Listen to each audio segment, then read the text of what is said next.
Hello everyone, কি অবস্থা সবার? আশা করি সবাই ভালো আছো, সুস্থ আছো এবং মন মেজাজও ভালো আছে।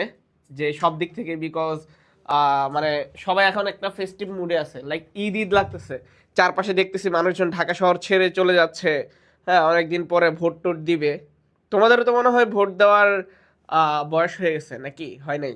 এনআইডি আছে তোমাদের? বলো তো। সো মানে এই সময়গুলোতে আসলে চাইলেও খুব বেশি নিজে বিরত থাকা যায় না এই মোমেন্টগুলো থেকে। বাট আমাদের কি করতে হবে, আমাদের পড়াটাও চালায় যেতে হবে। ঠিক আছে? লাইক ওই যে যেমন হয় না, যে তুমি যদি কি করো, তোমার নেতা নির্বাচনে যদি ভুল করো তাহলে তোমার কি দেশ ঠিকঠাকভাবে চলবে না। আবার তোমার ক্ষেত্রেও তুমি যদি তোমার নিজের স্ট্র্যাটেজি ঠিকঠাকভাবে না পরিচালনা করতে পারো, তাহলে কিন্তু তোমার ক্যারিয়ার বা তোমার যে গোল তুমি ওখানে পৌঁছাতে পারবে না। সো দ্যাটস ওয়াই কি করতে হবে, তোমারও কিন্তু ওইভাবে ঠিকঠাকভাবেই সব কিছু সিলেক্ট করতে হবে। হ্যাঁ, তোমার একদম A to Z তুমি কোথায় পড়বা, কিভাবে প্রিপারেশন নিবা, সব কিছু ঠিকঠাক সিলেকশন অ্যান্ড ইলেকশন সব কিছুই ঠিকঠাকভাবে হইতে হবে। ওকে?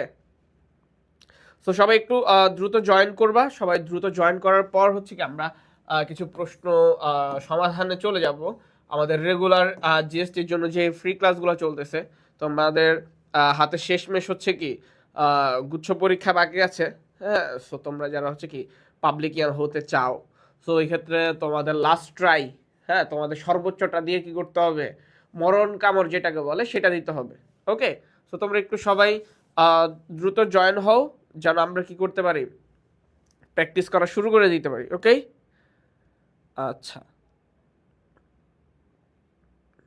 ওকে, and I guess everything is fine, clearly দেখা যাচ্ছে সব কিছু। হ্যাঁ। ওকে, অ্যান্ড সাউন্ডও ঠিক আছে। সো আজকে আমরা কি করব, ম্যানেজমেন্টে কিছু কোশ্চেন আমরা সলভ করব।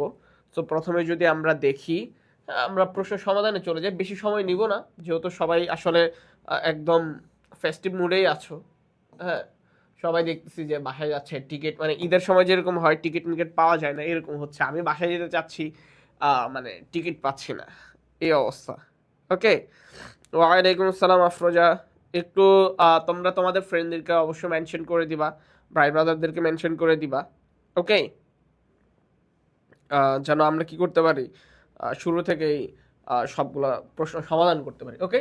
সো আমরা প্রথম প্রশ্ন যেটা দেখতে, পাবলিক লিমিটেড কোম্পানি, হ্যাঁ, কোম্পানির ক্ষেত্রে বার্ষিক সাধারণ সভার ক্ষেত্রে নোটিশ দিতে হয় কতদিন পূর্বে? এইটা খুবই একটা কমন কোয়েশ্চেন অ্যান্ড ইম্পর্ট্যান্ট প্রশ্ন, যেটা বারবার এসে থাকে। সো এটা তোমাদের জন্য অনেক বেশি ইম্পর্ট্যান্ট, এটা তোমাদের পারতেই হবে। ওকে? সো তোমরা একটু যারা প্রেজেন্ট আছো তারা একটু সবাই দ্রুত কি করে ফেলো, রেসপন্স করে ফেলো। আমরা বেশ কিছু প্রশ্ন সমাধান করব। ওকে?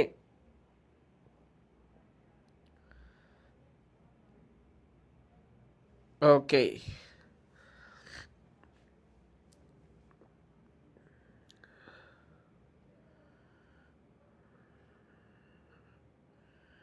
আচ্ছা, তাহলে কি বলো, কি হবে, কতদিন কতদিন পূর্বে আমাদেরকে নোটিশ দিতে হয়? ওকে, আকশামনি জয়েন করছে অলরেডি। ওকে, ফাইন। তোমাদের কমেন্টগুলো একটু স্লো আসে, মানে অনেক পরে পরে আসতেছে। তাও কোনো সমস্যা নাই, আমি দেখে নিব। ওকে, আশামনি হচ্ছে যে কি রেসপন্স করে ফেলছে, ভেরি ফাইন। ওকে, একের বি। সো আমরা জানি কি পাবলিক লিমিটেড কোম্পানির ক্ষেত্রে বার্ষিক সাধারণ সভার ক্ষেত্রে কি কি করতে হয়, আমাদের 21 দিন পূর্বে নোটিশ দিতে হয়। সো আমরা পাবলিক লিমিটেডের ক্ষেত্রে দেখি যে ওরা কি করে, ইউজুয়ালি কোয়েশ্চেন আসে আমাদের এই সাধারণ সভা, এরপরে বিধিবদ্ধ সভা, এই দুইটা সভা নিয়ে বেশি কোয়েশ্চেন আসে। ঠিক আছে? সো বিধিবদ্ধ সভা কি করতে হয়, বিধিবদ্ধ সভার একটা ইনফরমেশন নিয়ে বেশি কোয়েশ্চেন আসে, সেটা হচ্ছে যে কোন সভাটা একটা কোম্পানির জীবনকালে একবারই করতে হয়। বিধিবদ্ধ সভাটা কি একবারই করতে হয়, একবার করার পরে আর করতে হয় না, মানে জাস্ট যাত্রা যখন শুরু হয় তখনই করতে হয়। ওকে? সো আমরা জানি যে কোম্পানির বার্ষিক সাধারণ সভা বা যে কোনো সভার ক্ষেত্রে আমাদের 21 দিন পূর্বে নোটিশ দিতে হয়। হ্যাঁ, এখন এই সভা নিয়ে আরো কিছু কোয়েশ্চেন আসে, লাইক যে ভাই তোমার হচ্ছে একটা কোম্পানি গঠনের কতদিন পর, কতদিন পর, হ্যাঁ, কতদিন বা কত মাস পর হচ্ছে প্রথম বার্ষিক সাধারণ সভা অনুষ্ঠিত হবে, এটা বলো তো। বলো একটা প্রতিষ্ঠান গঠন হওয়ার পরে, ধরো পাবলিক লিমিটেড কোম্পানি গঠন হওয়ার পরে প্রথম যেই সভাটা হবে এটা কত দিনের মধ্যে হইতে হবে বা কত মাসের মধ্যে হইতে হবে? বলো কত মাসের মধ্যে হইতে হবে? 5 মাস, 10 মাস, 6 মাস, 20 মাস, 18 মাস, 15 মাস, 30 মাস, কত মাস? এটা কিন্তু একটা ইম্পর্টেন্ট কোশ্চেন। এবং আরেকটা কোশ্চেন যেটা হয় এটা হচ্ছে কি এক ধরনের কোশ্চেন, আরেকটা কোশ্চেন হয় যে দুইটা সবার মাঝে হ্যাঁ কত মাসের গ্যাপ থাকবে, কত মাসের গ্যাপ থাকতে পারবে সর্বোচ্চ, ওকে গ্যাপ থাকতে পারবে, মানে কত মাস পর পর মানে আমাদের সভাগুলো হইতে হবে। এই দুইটা কোশ্চেন আনসার করো, খুবই ইম্পর্টেন্ট। এই দুইটা কোশ্চেন আনসার করো, বিকজ এই দুইটা প্রশ্ন আমাদের জন্য অনেক অনেক বেশি ইম্পর্টেন্ট। ওকে, সো সবাই একটু বলো কি হবে?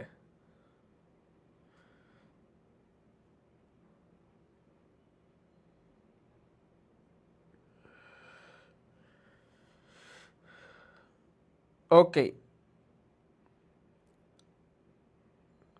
আচ্ছা 18 মাস, দুইটার মাঝে 15 মাস। ওকে, সাবা আনসার করছে, ইব্রাহিম আনসার করছে, ওকে দেলোয়ার হোসেন আনসার করছে। ওরে আমার একজন মিতা পাওয়া গেছে। হ্যাঁ, আচ্ছা তাহলে দেখো ভাই, এটা কিন্তু আমি ক্লাসে পড়াইছিলাম, এই জন্য আমি একটু জিজ্ঞেস করলাম যে আসলে তোমাদের মনে আছে কিনা। সো 2 মাসের মানে দুইটা সবার মাঝে গ্যাপ থাকতে পারবে 15 মাস, মানে 15 মাসের মধ্যে আমার আরেকটা সভা করতে হবে। আর প্রথম সভাটা 18 মাস, প্রতিষ্ঠান শুরু হওয়ার 18 মাসের মধ্যে করতে হবে। ওকে, সো সবার রিলেটেড বেসিক্যালি এই কোশ্চেনগুলোই আসে। সো এইগুলো একটু বেসিক জিনিস মনে রাখলেই হবে। এবার আসো, সমবায় সমিতির ন্যূনতম সদস্যের সংখ্যা কতজন? বলো সমবায় সমিতিতে সদস্য সংখ্যা কতজন থাকতে পারে? বলো। ওকে, সবাই একটু বলো যে কতজন থাকতে পারবে। ওকে,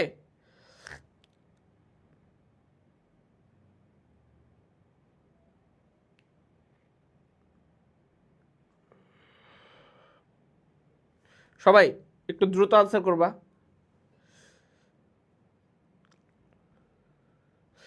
আর সবাই একটু তোমরা একটু তোমার ফ্রেন্ডদেরকে মেনশন করে দাও, শেয়ার করে দাও, বিকজ আজকে আমরা ছোট্ট একটা ক্লাস দেব, বেশি প্রশ্ন সমাধান করাবো না। হ্যাঁ, তোমাদের মানে আমরা আবার কি করব, এই নির্বাচনের পরে ইনশাল্লাহ নতুন সরকারের অধীনে ক্লাস শুরু করবো নাকি? হ্যাঁ, সো তোমরা একটু ওদেরকে মেনশন করে দাও। মানে এই ইউনূস সরকার থাকার আখেরি ক্লাস, ইউনূস সরকার থাকতে থাকতে আমার সাথে মনে হচ্ছে কি আখেরি ক্লাস, পরে যদি ক্লাস হয় দেখা হয়, আল্লাহ যদি বাঁচায় রাখে তাহলে নতুন সরকারের অধীনে দেখা হবে।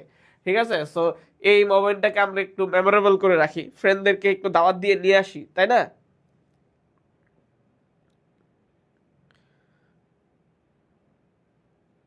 ওকে, এটা একটু আনসার করো, সমবায় সমিতির ন্যূনতম সদস্য সংখ্যা কতজন? ওকে, হ্যাঁ একটা সমবায় সমিতির, হ্যাঁ এখন সমবায় সমিতি বলছে, এখানে কিন্তু কি ধরনের সমবায় সমিতি সেটা বলে নাই।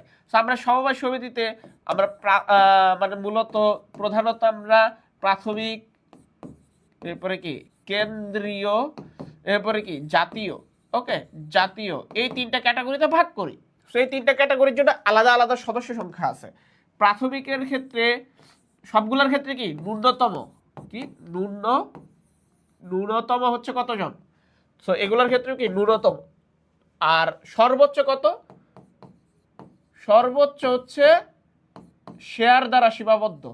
ওকে, শেয়ার দ্বারা সীমাবদ্ধ মানে কোম্পানির ক্ষেত্রে যেরকম সর্বোচ্চ সীমা নাই, হ্যাঁ এটার ক্ষেত্রেও কোনো সীমা নাই। তুমি যত শেয়ার বিক্রি করতে পারো, 100, 200, 500, 1000, 2000, 10,000, 20,000 ইচ্ছা, কিন্তু মিনিমাম একটা লিমিট আছে। হ্যাঁ, সো সর্বোচ্চ হচ্ছে কি শেয়ার দ্বারা সীমাবদ্ধ। এখন দেখো আমার প্রাথমিকের ক্ষেত্রে কি হয়, আমার 20 জন ব্যক্তি হইতে হয়, মানে মিনিমাম 20 জন ব্যক্তি থাকতে হবে একটা প্রাথমিক সমবায় সমিতি হইতে হইলে। এরপর আসে কেন্দ্রীয়, মানে মিনিমাম 10টি প্রাথমিক প্রাথমিক সমবায় মিলায়া কি হবে একটা কেন্দ্রীয়, দ্যাট মিনস এটা কি প্রাতিষ্ঠানিক সদস্য।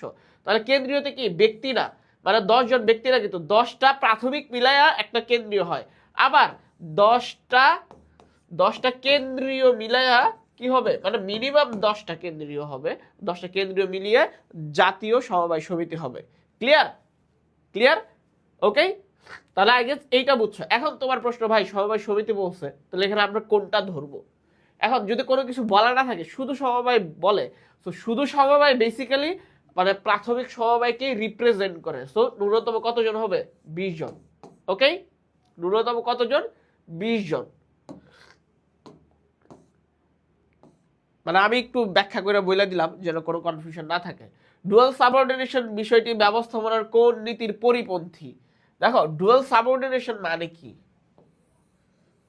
ডুয়াল সাবঅর্ডিনেশন মানে কি, আর এটার আনসার কি, এটা দুইটার উত্তরই তোমরা করো। শাব্দিক অর্থ কি আর আনসার কি, এটা আনসার করো তোমরা। ওকে, তোমরা একটু আনসার করো দ্রুত।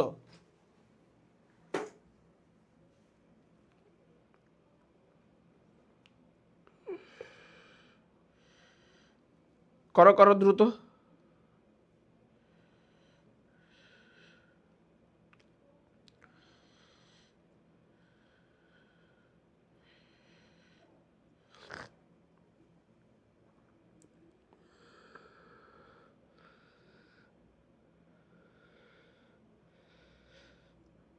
সবাই একটু দ্রুত আনসার করি।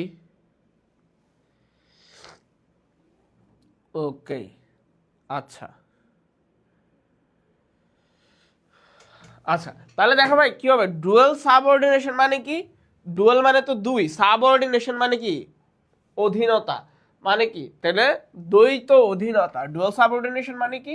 ধরো দ্বৈত অধীনতা, অধীনতা।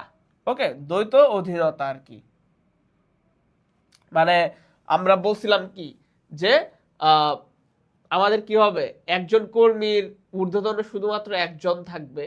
হ্যাঁ, এটা কোন নীতিতে বলা হয়েছিল? কোন নীতিতে? আদেশের ঐক্য নীতি। আদেশের ঐক্য নীতিতে বলা হয়েছে যে আমাদের কি থাকবে, একজন ব্যক্তির একজন মাত্র বস থাকবে। কি ভাই? একজন ব্যক্তির একজন মাত্র বস থাকবে। ওকে, তাহলে কি হবে? ওকে, হ্যাঁ, একজন মাত্র বস থাকবে, কার? একজন কর্মীর। সো সাবঅর্ডিনেশন, ডুয়াল সাবঅর্ডিনেশন মানে কি? দ্বৈত অধীনতা, মানে একজন কর্মীর একাধিক বস থাকবে। সো এটা কি আদেশের ঐক্য নীতির পরিপন্থী হয়। তাহলে আনসারটা কি হবে? ঘ। আনসারটা কি হবে? ঘ। Clear? Okay, I guess clear. Okay, আচ্ছা, যেটা মেইনলি বলতেছি, তোমরা যারা ধরো যে ভাবতেছো যে নতুন সরকার আসলে পড়া শুরু করবা, মানে এখনো ইউনূস সরকারের আমলে পড়াশোনা শুরু করো নাই, হ্যাঁ, নতুন সরকার আসলে কি করবা, পড়াশোনা করার প্ল্যান করতেছো, সো তাদের জন্য কিন্তু আমাদের অনলি জিএসটি ব্যাচ আছে। হ্যাঁ, এটা এই নতুন সরকার আসলেই আমরা ক্লাস শুরু করব নতুন সরকারকে নিয়ে একসাথে হাসি খুশি, হ্যাঁ, আনন্দের সহিত। তো তোমরা যারা এখনো পড়াশোনা করো নাই, ফাঁকিবাজি করছো ইউনূস আমলে, হ্যাঁ, ওই ইউনূস সরকারের মতো ফাঁকিবাজি করছো, সো তারা সোজা হয়ে যাও, ঠিক আছে? নতুন সরকার আসলে কিন্তু কঠিন হবে, পড়াশোনাও কিন্তু করতে হবে ভালোভাবে, ঠিক আছে? সো তোমরা যারা পড়াশোনা করতে চাও তারা আমাদের অনলি জিএসটি 2.0 ব্যাচটাতে এনরোল করে ফেলো। হ্যাঁ, যা যা লাগবে সব ওখানে পাওয়া যাবা। হ্যাঁ, যারা এখনো পড়া শুরু করো নাই তারা শুরু করো। ওকে, পদ্মা সেতু কোন ধরনের পরিকল্পনা? তো পরিকল্পনার ক্ষেত্রে আমরা কি একার্থক আর হচ্ছে কি স্থায়ী পরিকল্পনার কথা কি যে জানি, যে একার্থক মানে কি, যে পরিকল্পনাটা আমরা একবারই কাজে লাগাইতে পারবো, মানে এটা মানে বারবার ব্যবহার করা যাবে না। আর স্থায়ী পরিকল্পনা কি ভাই? যেটা যে জিনিস রিপিট ইউজ করা যাবে, বারবার একই জিনিস ঘুরে ফিরে একই পদ্ধতি ফলো করতে হবে, সেটাকে আমরা বলতেছি কি স্থায়ী পরিকল্পনা।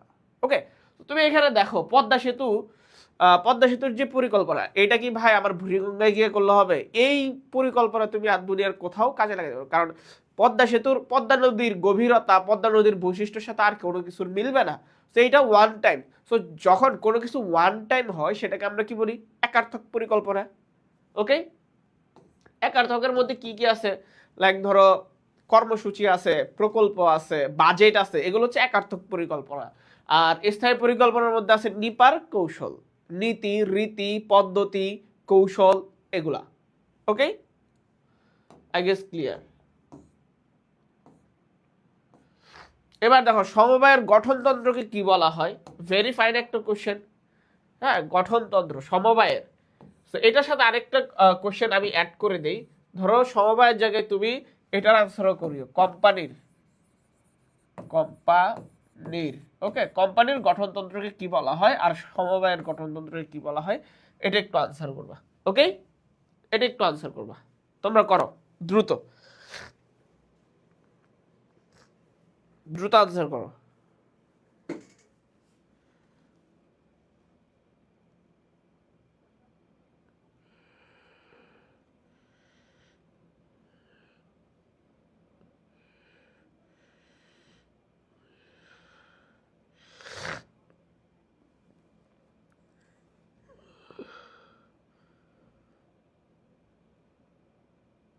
ওকে,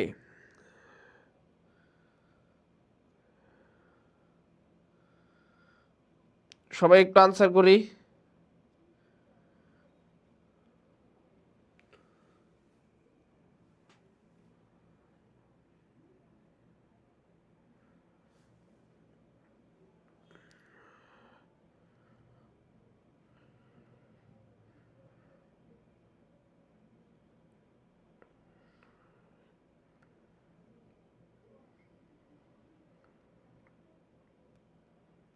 ওকে, দ্রুত একটু আহ,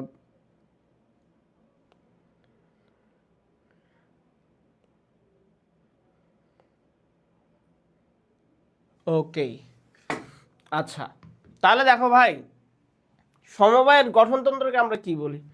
সো গঠনতন্ত্রকে আমরা ইংরেজিতে বলি কি? বাইলস। মানে গঠনতন্ত্র মানে বুঝছো তো, যে একটা সমবায় সমিতি কিসের মাধ্যমে পরিচালিত হবে, তো যেটার মাধ্যমে পরিচালিত হয় সেটাকে আমরা কি বলি? বাইলস বা উপবিধি।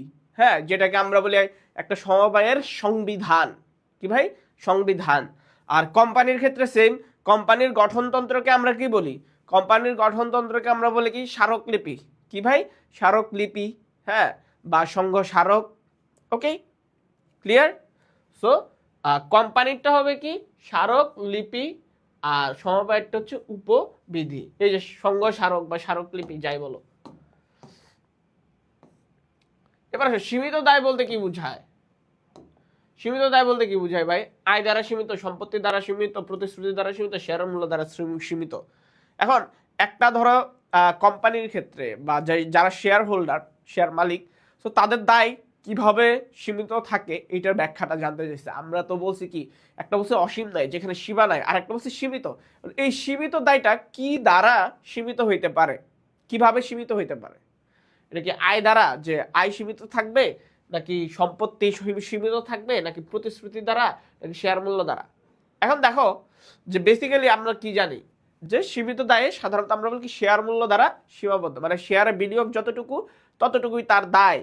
হ্যাঁ, এখন আরেকটা জিনিস আছে, এখন কোনো শেয়ার হোল্ডার যদি প্রতিশ্রুতি দেয়, লাইক ধরো সে 500 টাকার বিনিয়োগ করছে, বলছে যে আমি 1000 টাকা পর্যন্ত দায় নিব, দ্যাট মিনস কি সে প্রতিশ্রুতি দিছে, এটা কি শেয়ার মূল্যের ঊর্ধ্বে গিয়া প্রতিশ্রুতির দ্বারা সে এটাকে জাস্টিফাই করছে।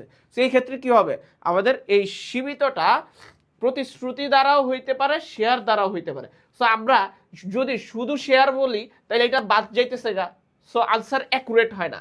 আবার যদি শুধু এটা বলি তাহলে এইটা বাদ চলে যায়, সো অ্যাকুরেট হয় না। তাহলে কি করতে হবে, আমাদের দুইটা একসাথে আছে এমন একটা অপশন দেখতে হবে যেটা উভয় নাম্বার আছে, প্রতিশ্রুতি কিংবা শেয়ারের মূল্য দ্বারা সীমিত। ওকে, আচ্ছা,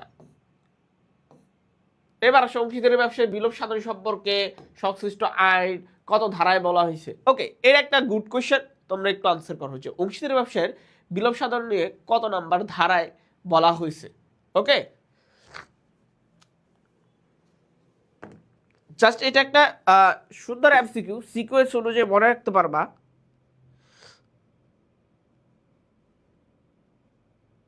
ওকে, সবাই একটু দ্রুত আনসার করো।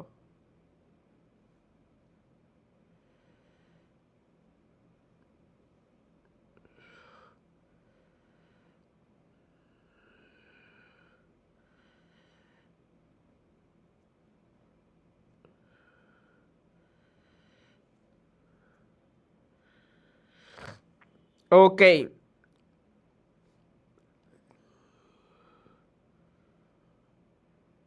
দেখো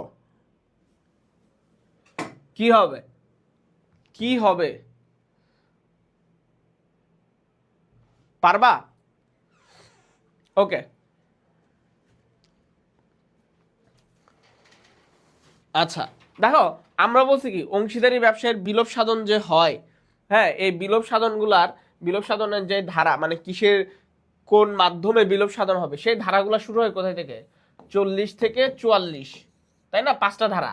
তাইলে এই ধারা নিয়ে বলা হয়েছে, হ্যাঁ কত নাম্বার ধারায়, মানে বিলোপ সাধন নিয়ে বলা হয়েছে কত নাম্বার? ঠিক 40-এর আগেরটা, মানে 39।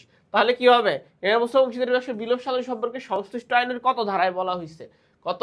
39-এ বলা হয়েছে। পরে যে ধারাগুলা, ধরো যে কি সর্বসম্মতিক্রমে বিলোপ সাধন, হ্যাঁ 40 নাম্বার ধারা। এরপর হচ্ছে কি বাধ্যতামূলক বিলোপ সাধন 41 নাম্বার ধারা। এরপরে হচ্ছে কি বিশেষ কারণে বিলোপ সাধন 42 নাম্বার ধারা।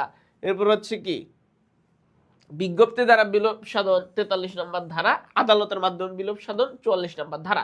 দ্যাট মিনস তাহলে শুরু হয়েছে কোত্থেকে?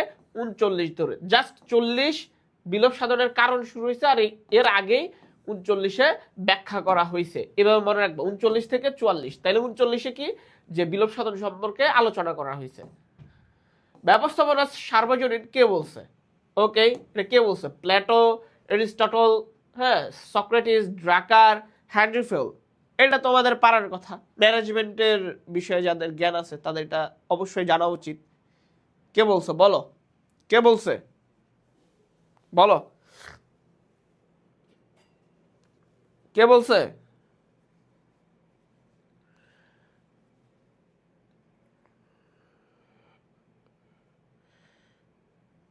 ওকে,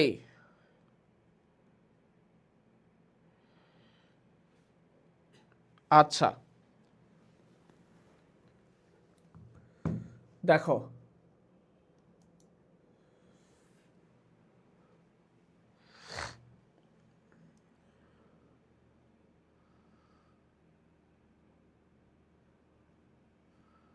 ওকে তাহলে কি হবে ভাই? ব্যবস্থাপনা সার্বজনীন কে বলছে? Socrates. Okay, management is universal, এটা তো মনে রাখার কথা।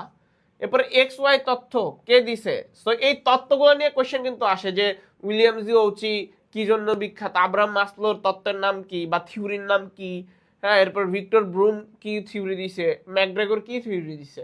So X Y theory. So X Y এর ক্ষেত্রে আমি বলছিলাম কি, সামনে তুমি কি লাগাই দিবা? ম্যাক সি। সো ম্যাক্সি কার নামের অধ্যক্ষ হচ্ছে ম্যাক, এই যে ম্যাক গ্রেগর। সো এখান থেকে ম্যাক আর এক্স ওয়াই থিওরি থেকে এক্সি, ঠিক আছে ম্যাক্সি। সো এইভাবে তুমি মনে রাখবা। তাহলে কি যে এক্স ওয়াই থিওরিকে প্রবর্তক ম্যাক গ্রেগর বা ম্যাক্সি। ওকে, নিয়ন্ত্রণের প্রথম পদক্ষেপ কি? ওকে, ভেরিফাইড, এটা তোমাদের সবারই জানা উচিত। নিয়ন্ত্রণ, তো নিয়ন্ত্রণ মানে কি? আমরা বলছি কি নিয়ন্ত্রণ হচ্ছে পরিকল্পনা যা করি আমরা, ওই অনুযায়ী কাজ হচ্ছে কি হচ্ছে না তা কি করা? ইভালুয়েট করা, যে তুলনা করা, যে আমি যা পরিকল্পনা করছিলাম এখন যা করলাম এর ভিতরে আসলে পার্থক্যটা কোথায়, আমি যা চেয়েছি তাই পেয়েছি কিনা। যদি তা পাই তাহলে ইটস ওকে, এভরিথিং ফাইন, তাহলে আমরা যেভাবে কাজ করতেছি করব। আর যদি যা চেয়েছিলাম তা না পাই তাহলে কি করতে হবে? আমাদের ভুলগুলা ফাইন্ড আউট করে সংশোধন করতে হবে, আবার পরিকল্পনা সাজাইতে হবে, আবার কেন ভুল হয়েছে এগুলা ফাইন্ড আউট করে কাজ করতে হবে। ওকে, এটাই বেসিক্যালি নিয়ন্ত্রণ এর কাজ। ওকে, দেখো সবাই, সবাই বলো কি হবে? নিয়ন্ত্রণের প্রথম পদক্ষেপ কি? সো নিয়ন্ত্রণের ক্ষেত্রে আমাদের প্রথম পদক্ষেপটা কি ভাই? নিয়ন্ত্রণের ক্ষেত্রে প্রথম পদক্ষেপই হচ্ছে কি, আমাদের আগে পরিকল্পনায় মান নির্ধারণ করা। আমি যে বলছি নিয়ন্ত্রণে করা হয় কি, মান যেটা নির্ধারণ করছিলাম ওই অনুযায়ী কাজ করতে পারলাম কি পারলাম না, এটা তুলনা করা হয়। তো তুলনা করতে হলে তো আগে আমার এইটা সেট করতে হবে যে আমি কি অ্যাচিভ করতে চাই। তো অ্যাচিভ যে করতে চাই সেটাকে আমরা কি বলতেছি? আদর্শ মান নির্ধারণ। ওকে, শেষ ধাপ কি? সংশোধনমূলক ব্যবস্থা গ্রহণ করণ। ভুল ত্রুটি নির্ণয় সাপেক্ষে যদি কোনো ভুল পায় তাহলে সংশোধনমূলক ব্যবস্থা গ্রহণ করাই হচ্ছে কি নিয়ন্ত্রণের কাজ, শেষ কাজ। আচ্ছা, পরিবেশের উপর পণ্যের প্রভাব সংক্রান্ত আন্তর্জাতিক সনদ কোনটি? ওকে, ভেরিফাইড। এটা আনসার করো, এটা আনসার করো। তোমাদেরকে তো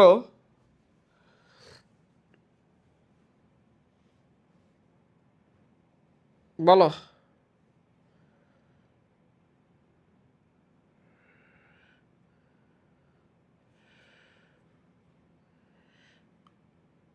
ওকে, সৌরভ স্যার, কি অবস্থা? ওকে, পরিবেশের উপর পণ্যের প্রভাব সংক্রান্ত আন্তর্জাতিক আইন।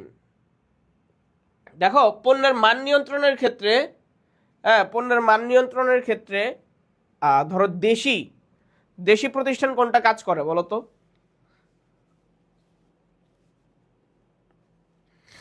দেশি প্রতিষ্ঠান কোনটা কাজ করে পণ্যের মান নিয়ন্ত্রণে? পণ্যের মান নিয়ন্ত্রণে পণ্যের মান নিয়ন্ত্রণে কে কাজ করে? দেশি প্রতিষ্ঠান, জানো? ওকে, সো পণ্যের মান নিয়ন্ত্রণে দেশি প্রতিষ্ঠান হিসেবে কাজ করে বিএসটিআই, আর আন্তর্জাতিক প্রতিষ্ঠান হিসেবে কাজ করে আইএসও। এই দুইটার ফুল ফর্মগুলো জেনে রাখবা, ঠিক আছে? আর এখানে যে প্রশ্নটা বলছে পরিবেশ সংক্রান্ত আইন কানুন নিয়ে কাজ করে কোন আইএসও, সো এখানে পরিবেশ সংক্রান্ত মানে হচ্ছে কি আইএসও 14000। এটা একবারে মুখস্থ ঠোঁটস্থ করে ফেলবা। ওকে, সো এটা দিয়ে আইএসও নিয়ে কোয়েশ্চেন আসেই, বারবার বারবার আসে। ওকে,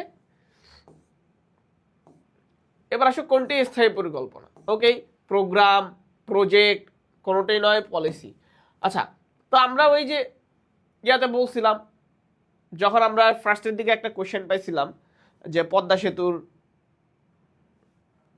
ওকে, সো পদ্মা সেতুর একটা যখন এক্সাম্পল দেখছিলাম তখন এই ব্যাখ্যাটা আমি দিয়েছিলাম যে কোনগুলো স্থায়ী পরিকল্পনার মধ্যে যায়, কোনগুলো হচ্ছে কি আমার একার্থক বা একক পরিকল্পনার মধ্যে যায়। সো ওখানে আমরা যদি দেখি তাহলে কি হয়, যে আমরা বলছিলাম কি একার্থকে বা হচ্ছে কি ওয়ান টাইম যেই প্ল্যানগুলা সেগুলা কি প্রজেক্ট, কর্মসূচি, এগুলো হচ্ছে কি ওয়ান টাইম। প্রজেক্ট, প্রোগ্রাম, এগুলো হচ্ছে কি আমার ওয়ান টাইম কি প্ল্যান। সো আমাদের যেটা মানে রিইউজেবল আর রিসাইকেলেবল বা কন্টিনিউয়াস প্ল্যান বা ফিক্সড প্ল্যান আমরা যেটাকে বলি স্থায়ী পরিকল্পনা, ওগুলা কি আমরা ওইটা মনে রাখার জন্য বলছিলাম কি নিপার কৌশল। ওকে, কৌশল। দেখো এখন নীতি, নীতির ইংরেজি কি? ওকে, নীতির ইংরেজি হচ্ছে কি পলিসি। সো স্থায়ী পরিকল্পনা কি? Obviously policy. আচ্ছা, বলতেছে রাফি বলতেছে ভাই স্টাডি তো মন বসে না, তাহলে নির্বাচনে মিছিলে যাও, টাকা পয়সা কামাই হবে। ঠিক আছে, এটা করো, টাকা পয়সা কামাও, কামায়া পরে হাই এডুকেশনে একটা কোর্সে ভর্তি হও, তাহলে আমরাও কিছু টাকা টুকা পাইলাম নাকি? আচ্ছা, সো এই যে যাদের পড়তে মন চায় না, মন বসে না রাফির মতো, ওকে, সো তারা হচ্ছে কি অনলি 2.0-তে ভর্তি হবা।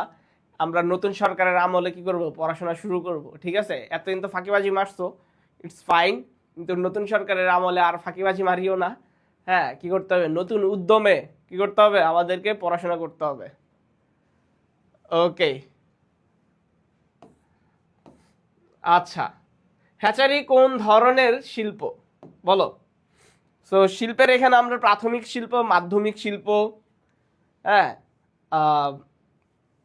এই শিল্পগুলো আমরা জানি। সো এখন প্রাথমিক শিল্প কোনগুলো ছিল? প্রাথমিক শিল্প বেসিক্যালি হচ্ছে কি যেগুলো প্রকৃতি প্রদত্ত, মানে ন্যাচারাল থিংস, লাইক কি আমাদের ধরো কৃষি পণ্য যেগুলা, এরপরে লাইক বনজ সম্পদ যেগুলা, সামুদ্রিক সম্পদ যেগুলা, মানে টোটালি ন্যাচারাল থিংস যেগুলা, এগুলো হচ্ছে কি আমাদের প্রাথমিক শিল্প। ওকে, সো এখানে আমরা দেখতে পাচ্ছি কি ভাই, এখানে দেখতে পাচ্ছি হ্যাচারি। সো হ্যাচারিতে বেসিক্যালি কি করা হয়? এখন হ্যাচারি, এরপরে ফিশারিজ, এরপরে হচ্ছে কি কি বলে নার্সারি, এই জিনিসগুলোতে কি করা হয়, ধরো তুমি একটা চারা গাছ উৎপাদন করলা, এই চারা গাছে কি হবে ফার্দার উৎপাদন বা প্রোডাকশনের জন্য কি করা হবে, ইউজ করা হবে বাগান করার জন্য নিয়ে যাবে, বা তুমি যদি হ্যাচারিতে কি করো, ধরো যে কি ডিম উৎপাদন হইলো বা মুরগির বাচ্চা তুমি উৎপাদন করলো, ওইটাকে ফার্দার বড় প্রোডাকশনের জন্য হচ্ছে কি খামারিরা নিয়ে যাবে। সো ফিশারিজের ক্ষেত্রেও মাছের পোনা উৎপাদন করলা, হ্যাঁ, তখন কি হবে, তোমার সেম ভাবে মাছের পোনাগুলো নিয়ে যাবে যারা মানে হচ্ছে কি মাছ চাষ করে। তো এটা কি ফার্দার ইউজের জন্য যেগুলো নিয়ে যায়, হ্যাঁ, এগুলাকে আমরা বলি কি মানে ফার্দার প্রোডাকশনের জন্য, এটাকে আমরা বলি প্রজনন শিল্প। কি ভাই? প্রজনন শিল্প। আর যেটা হচ্ছে কি, যেটা আমাদের কি করে বলো, প্রকৃতি থেকে সরাসরি পাই, লাইক ধরো খনিজ তেল, এরপরে ওই যে গ্যাস, হ্যাঁ, এরপর ধরো ইউরেনিয়াম, এগুলা পাইলো। এরপরে হচ্ছে যে কি ধরো সামুদ্রিক মাছ ধরা, সামুদ্রিক মাছ যদি ধরে তাহলে এগুলা কি হবে, বা বন থেকে কাঠ সংগ্রহ, বনজ সম্পদ সংগ্রহ, তো এইটা কি হবে, এইটা হবে নিষ্কাশন শিল্প। ওকে, ক্লিয়ার? সো এখানে কি হবে তাহলে ভাইয়া, হ্যাচারি, প্রজনন শিল্প। ওকে ওকে, দেখো, সো অংশীদারি ব্যবসায়ের বাধ্যতামূলক বিলোপ সাধন নিয়ে, আচ্ছা, বিলোপ সাধন ঘটে কোন কারণে? কোন অংশীদার যদি পাগল হয়ে যায়, কোন অংশীদার মারা গেলে, একজন ব্যতীত সকল অংশীদার একসাথে দেউলিয়া হয়ে গেলে, কোন অংশীদার দোষী সাব্যস্ত হলে। ওকে ওকে, বলো কি হবে অংশীদারি ব্যবসায় বাধ্যতামূলক বিলোপ সাধন নিয়ে, মানে কেন ঘটে? এটা আমরা সবাই জানি যে যদি একজন ব্যতীত সকল অংশীদার একসাথে যদি দেউলিয়া হয়ে যায়, হ্যাঁ, যে ভাই এদের টাকা টুকা নিছে, এখন এদের টাকা টুকা নাই, মানে এরা কি হয়ে গেল, ব্যাংক্রাফট হয়ে গেল। তো ব্যাংক্রাফটসি হয়ে গেলে কি হয়, তখন আমার বাধ্যতামূলকভাবে একটা অংশীদারি ব্যবসায়ের, পার্টনারশিপ ব্যবসায়ের কি হয়, পতন ঘটে। ওকে, আপার মতো। আচ্ছা, এবার লাস্ট অ্যান্ড ফাইনাল কোশ্চেন, আজকে খুব বেশি পড়বো না, মানে নতুন সরকার আসতেছে, তো তো এখন এই সরকারের আমলে বেশি পড়া লাভ নাই, ঠিক আছে? খুব বেশি পড়াশোনা করে লাভ নাই, নতুন সরকার আসুক, এরপরে দেখো পড়াশোনা করবা না কি করবা, নাকি পালানো লাগে, নাকি কি করা লাগে, হ্যাঁ, আসুক, এরপরে আমরা একসাথে ভাগবো। ওকে, সো আখেরি পড়াটা আজকে পড়ে নি। আচ্ছা দেখো, তো সফটওয়্যার ইঞ্জিনিয়ার জনাব হিমেল বিশ্ববিদ্যালয় পর্যায়ে অর্থ ও হিসাব শাখার হিসাব সংরক্ষণের জন্য একটি সফটওয়্যার উদ্ভাবন করেন। ওকে ফাইন, এটি ব্যাপক সাফল্য পেলেও মেধাস্বত্ব সংরক্ষণের জন্য তিনি চিন্তিত হয়ে পড়লেন। নিচের কোন ধরনের ব্যবসায়িক আইনের আশ্রয় গ্রহণ করলে জনাব হিমেল তার মেধাস্বত্ব সংরক্ষণ করতে পারবেন? এটা কুমিল্লাতে আসছিল। হচ্ছে প্যাটেন্ট আইন, কপিরাইট আইন, ট্রেডমার্ক আইন, সালিসি আইন। এটা আনসার করো। ওকে ওকে, হারিস আনসার করো যে কি হবে। দেখো, তাহলে এখানে কি করছে, সে হচ্ছে একটা সফটওয়্যার বানাইছে, এখন এটার যে মেধাস্বত্ব সে সংরক্ষণ করতে চায়। ওকে, সো মেধাস্বত্ব যখন কোনো কিছুর সাথে জড়িত থাকে, লাইক ধরো কোনো মুভি, এরপরে কোনো বইয়ের, হ্যাঁ, সত্য, অর কোনো ধরো ভিডিওগ্রাফি, হ্যাঁ, বা এই টাইপের যেই শৈল্পিক বিষয়গুলো থাকে, এগুলার ক্ষেত্রে বেসিক্যালি আমাদের কি করতে হয়, কপিরাইট আইনকে ফলো করতে হয় মেধা সত্ত্ব বা সত্ত্ব রক্ষা করার জন্য। ওকে, প্যাটেন্ট আইন কি, কোনো কিছু নতুনভাবে আবিষ্কার করলে, হ্যাঁ, যেটা প্রোডাক্ট টাইপের, যেটা তুমি বিক্রি করতে পারবা, এই টাইপের জিনিস। ওকে, ক্লিয়ার? তাহলে এখানে কি করতে হবে, ইঞ্জিনিয়ার সাহেব কি করবে, কপিরাইট আইন ফলো করতে হবে। Okay, so I guess clear. So আজকে এই পর্যন্ত থাকুক, আজকে আমরা আর বেশি পড়বো না। তো শেষমেশ একটু কি কি হবে, এই ইউনূস সরকার আমলে একটু প্রমোশন করে যায়, পরে মার্কেটিং করার সুযোগ পায় না, না পায় আল্লাহ বহুত ভালো জানে, ঠিক আছে?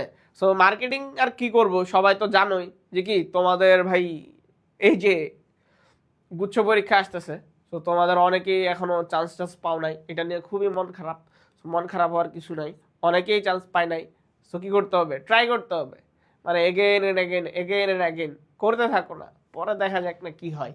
সো তোমরা যারা ভাই গুচ্ছকে টার্গেট করতেছো, তাদের জন্য আমাদের এই অনলাইন জিএসসি 2.0 ব্যাচটা, ঠিক আছে, সবাই ভাই ব্রাদার নিয়ে এসে একসাথে ভর্তি টর্তি হয়ে যাও, হয়ে পড়াশোনা করো ভালোভাবে, এরপরে দেখা যাক, আল্লাহ ভরসা কিছু একটা তো হবেই। ওকে, সো আজকে আর খুব বেশি পড়ালাম না, নতুন সরকার আসলে পরে আমরা পড়বো। ওকে, ঠিক আছে, তাহলে সবাই ভালো থাকো, সুস্থ থাকো, আল্লাহ হাফেজ।